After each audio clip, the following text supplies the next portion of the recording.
सिद्धेभ्यः ओम नमः सिद्धेभ्यः ओम नमः सिद्धेभ्यः। अहिंसा परमो धर्म की, आचार्य गुरुवर श्री कुंद कुंद भगवान की, आचार्य गुरुवर श्री ज्ञान सागर मुनि महाराज की, आचार्य भगवान श्री विद्यासागर जी महामुनि राज की।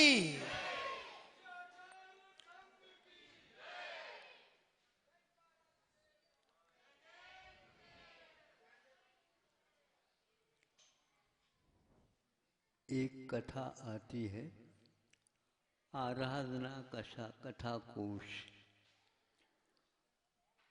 उसमें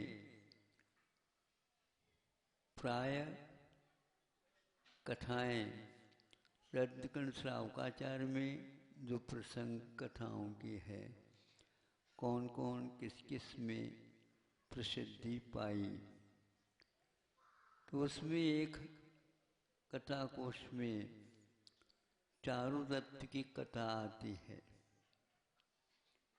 चारुदत्त शुरुआत से ही एक स्वाध्यायशील तत्व चिंतक और वैभवशाली खानदान में उत्पन्न हुआ एक व्यक्ति है।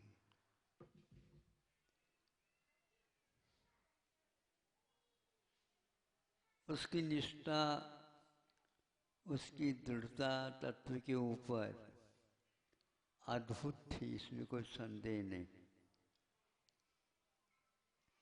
और घर में भी स्त्री प्रकार का समर्थन सब करते थे, किंतु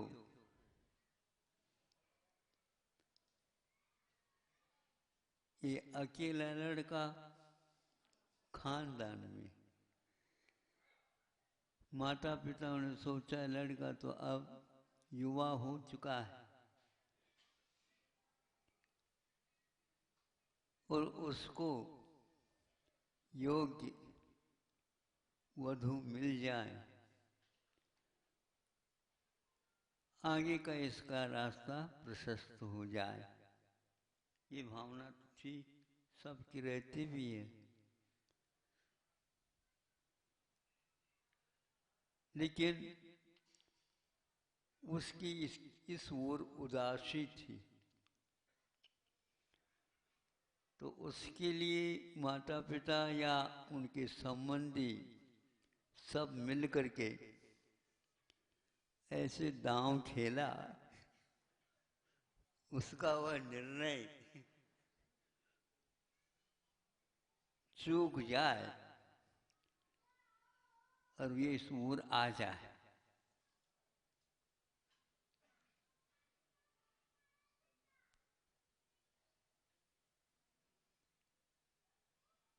हुआ ऐसा ही है, उसको इस ओर आने के लिए सर्वप्रथम ताश पत्ती वगैरह खेलने का, और यहाँ तक कि वह धीरे धीरे धीरे सभी प्रकार के व्यसनों की ओर मुड़ जाए। और जब ये हुआ, खेलता खेलता वह वेश्या को यहाँ भी भेजना पड़ा उसको, ताकि किसी भी प्रकार से वह उदासी उसकी छूट जाए। मोह का भी बड़ा अपना प्राबल्य होता है, निमित्त का भी, निमित्त कुछ नहीं कर सकता, लेकिन करने वालों को उकसा तो सकता है। वह उसके लिए विचलित होने में उपादान जैसा ही काम करता हुआ नजर में आता है। शराब पीने के उपरांत नशा चढ़े ये नियम नहीं, ऐसा कुछ कहा जा सकता है, लेकिन जब नशा चढ़ेगा उस समय बड़े बड़े जजमेंट देने वाले न्यायाधीश भी उसकी चपेट में आ जाते हैं। फिर उनको नीति न्याय क्या है ये भी रहता नहीं। आप लोगों को याद है ही। तो हुआ यही है कि अंतोगत्वा वैभवशाली तो था ही, तो वेश्या के चक्कर में आ गया और पूरा का पूरा ताश पत्ती के कारण या चौपट के कारण ये चौपट हो गया। चतुष्पथ को बोलते हैं चौपट। चार तरफ से पथ होता है और वह खेल होता है। रात व्यतीत हो जाए तो भी हार जीत कभी कभी नहीं होता। उसमें वह पैसा लगाना प्रारंभ कर दिया। घर वालों ने सोचा इफरात प्रभूत धन है, उसमें से कुछ कोना खाली हो जाए कोई वादा नहीं। वो पूरी वेश्या नगर नारी को प्यार यथा का दे में हेम, यही है। हाँ। दौलत राम जी ने नगर नारी बोली देते वेश्या को। उनको किसी से प्रेम नहीं रहता। कहने के लिए वे वेश्या होती है, लेकिन किसी से मतलब नहीं। उसके लिए तो केवल पैसे से नगर नारी को प्यार या था। उसका प्यार क्षणिक और दिखावट है। संसार ही एक प्रकार से इसी प्रकार का है। हम एक ही व्यक्ति को क्यों कहें? संसार में तो यही होता है, चाहे कोई भी बंधु हो, उससे वह हमेशा हमेशा यही चाहता है, अपना सुख के लिए सब कुछ करता रहता है। ये इसका व्यवसाय है। जैसे व्यवसाय धंधे करते किसी की ओर देखा नहीं जाता, बस टका टका बस इसी की ओर रहता है। और अंतिम सारे धन वेश्या एक प्रकार से चारों तरफ सेठ जैसे थे वैसे हो गए। और अंत तो गत्वा क्या हो गया उसका। किंतु इतना अवश्य था, उसके पल्ले में पुण्य भी था। पाप बहुत जोरदार था तो पुण्य भी क्षणिक के लिए आ जाता, लेकिन उससे हटा करके उसको एकदम बचाव की ओर ले आता था।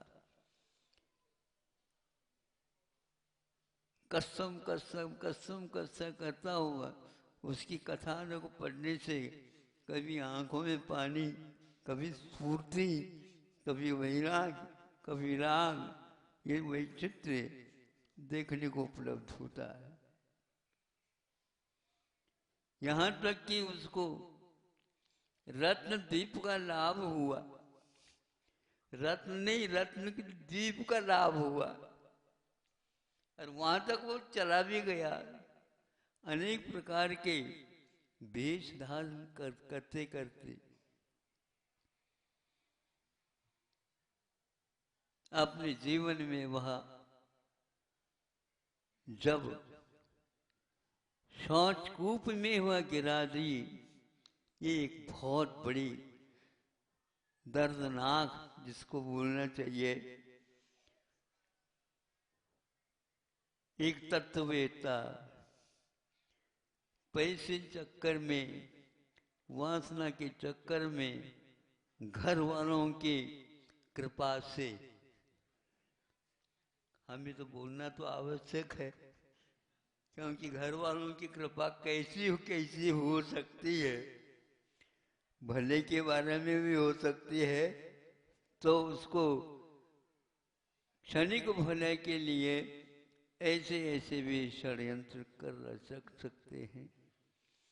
और उसमें कारण उसका स्वयं का उपादान इतना कमजोर होता था, उस समय निमित्त का बहुत बड़ा प्रभाव पड़ता था। जब शौच कूप में गिरा करके भी वह उसके वैभव के भोक्ता बन करके बैठी, वेश्या ने उसके भले के बारे में एक नगर नारी को प्यार यथा, ये ऐसी दौलत राम जी ने एक पंक्ति लिख दी।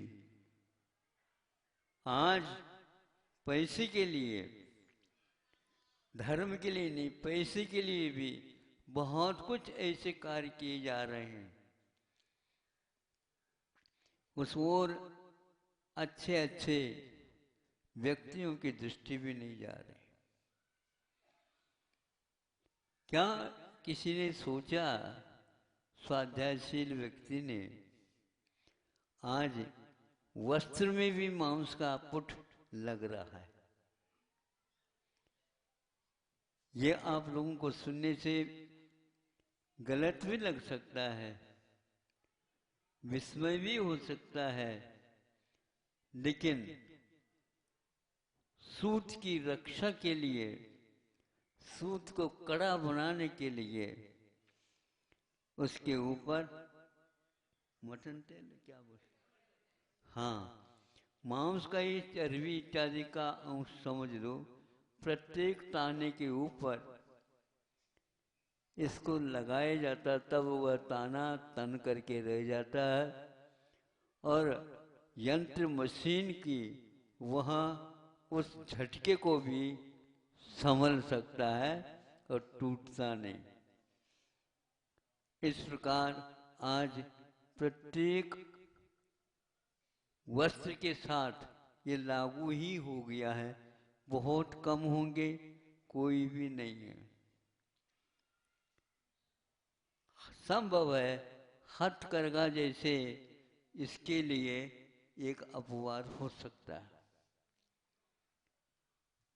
आप शुद्धि करते हैं, जो नहीं करते तो उसकी बात मैं नहीं कहता, क्योंकि उसको तो शुद्धा शुद्धि का तो विकल्प है ही नहीं। इसको ऐसा भी कह सकते हैं, ये तो पुद्गल की परिणति है, क्या शुद्धि क्या अशुद्धि। प्रसंग तो मैं वह नहीं लाना चाहता, लेकिन शुद्धा शुद्धि की परिकल्पना सभी संसार में है। अब सबसे ज्यादा शुद्धि की व्यवस्था आज चिकित्सालय में होती है। आपको घुसने नहीं देंगे वहां पर, ध्यान रखना। और वो अपने हाथ से उस कपड़े को छूते नहीं है, कैंची से और चिमटे से जो उसको उठा करके वस्त्र को रख करके काम करते हैं। ऐसे शुद्धि भी पालते हैं, लेकिन कहीं कहीं पर उन्हीं लोगों के द्वारा क्या क्या अपराध होता है यह हम नहीं कह सकते।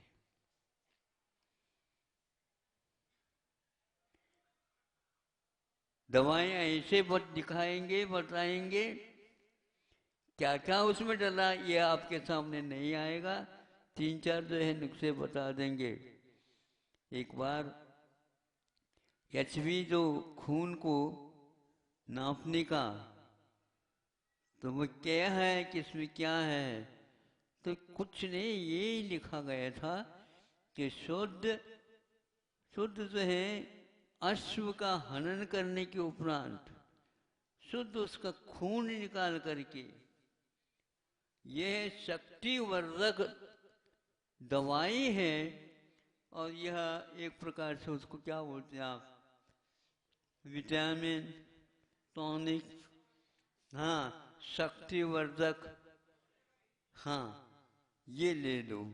लेकिन उसमें यह था कि उसकी शक्ति आप जानते हैं सबके सामने है, और उसके गंध को, उसके लाल पने को आदि आदि को निकाल करके उसको तैयार करते हैं।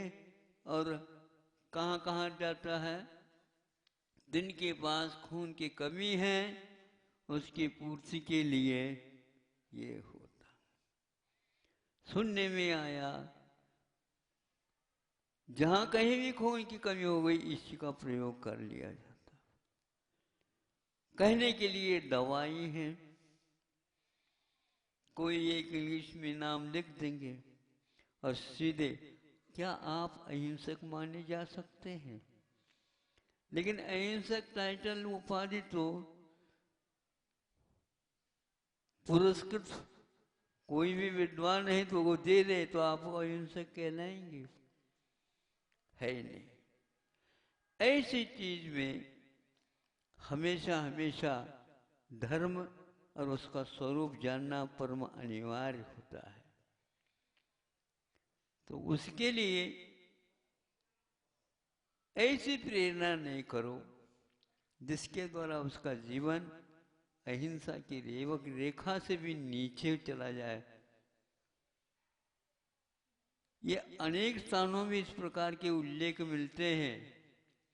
आपको सोचना चाहिए, पुद्गल का वर्णन करना अलग वस्तु, किंतु वह पुद्गल खाने में भी आता है, पहनने में भी आता है, नहीं समझे? और जीवन के कहाँ कहाँ पर नहीं आता पुद्गल। पुद्गल मैं बनाए हुआ ये जीवन है, ध्यान रखो। उसका यदि पालन करना है आपको सोचना है। अभी भी हमने सुना कि जो कोरोना को दूर करने के लिए बड़े बड़े राष्ट्र इसमें लगे हुए हैं, और सुनने में आता पहले जो कोरोना था वो अब नहीं आया, वो नया अपना वेश, अब नया अपना नाम, नया अपना काम और नई योजना के साथ आ गया। और सुनते हैं उसको बनाने के लिए ऐसा भी कहा गया है, ऐसा इसको निर्माण करना, इसके औषध को, जिसके द्वारा रोगी मरे नहीं लेकिन ठीक भी ना हो। सुन रहे हैं आप? अब हम सुन करके रह गए, हे भगवान अब वह दवाई लेगा, नहीं मरोगे तुम, नहीं मरोगे, तो उसको खुशी हो गई, किंतु ठीक नहीं होगे जीवन में। पैसे निकालते जाओ, इधर का पुद्गल इधर आ जाता है, नहीं समझे, और वो फूल जाता है। क्या आज ऐसा नहीं हो रहा है? यदि हो रहा है तो चारों दत्त का जमाना उससे भी 10 गुना जमाना या आज बदल गया है। पैसे के लिए कोई व्यक्ति इसको सोच नहीं रहा। श्री जी के ऊपर अभिषेक किया जाता है, इसी प्रकार के वस्त्र को उसमें उपयोग में लाया जाता है। एक शास्त्र के आचार के लिए जो व्यक्ति पहनता है वही वस्त्र उसके आचार के लिए भी काम में आता है। पानी छानना है क्या? नहीं छानना है, पानी छन्ना है, किंतु छन्ना कैसा आया है? वो भी इसी प्रकार का आया है। पानी छन जाएगा? नहीं है। तो आचार्यों ने ये लिखा है, मांस जहाँ पर लग जाता है तो उसको किसी भी प्रकार से धो लो तो भी उसका अंश वहाँ से चला नहीं जाता।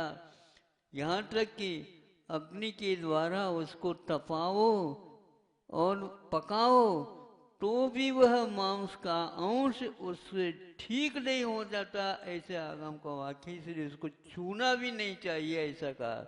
खाने की बात दूर की बात, ये प्रवचन सार में लिखा हुआ है। इस बात को लेकर के यदि वस्त्र के बारे में सोचते हैं आप, तो पहले के लोग भी सोचते थे और इस अहिंसा धर्म की रक्षा के लिए उन्होंने सब कुछ काम किया था। आज इस विषय में कोई नहीं सोच रहा है।